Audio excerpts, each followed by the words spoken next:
అందరికీ నమస్కారం. అందరూ ఎలా ఉన్నారు? మనకు జీవితంలో 99% మనం ఎందుకు విఫలం చెందుతూ ఉంటాం?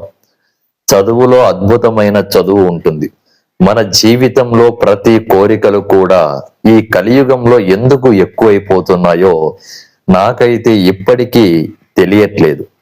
ఒక జీవితంలో ఒక పని చెయ్యాలి అని ఆ పనిపై శ్రద్ధ పెట్టినప్పుడు ఆ పని విఫలం చెందడం జరిగింది అంటే నీవు ఇంకా గొప్ప గొప్ప స్థాయిలో ఎదగాలి, గొప్ప గొప్ప అవకాశాలు రావాలి అని ఈ జీవిత ప్రయాణం నీకు ఒక పాఠంలా నేర్పించడం కూడా జరుగుతుంది.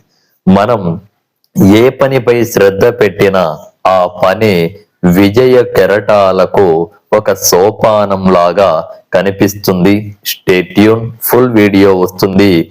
కింద ఫుల్ వీడియో లింక్ కూడా పెడతాను, ప్రతి ఒక్కరూ వీక్షించండి. ఇట్లు మీ సత్యశాస్త్రి పండితారాదిత్య. నమస్కారం. అండ్ సబ్స్క్రైబ్ చేయని వాళ్ళు సబ్స్క్రైబ్ చేయండి. Stay tune.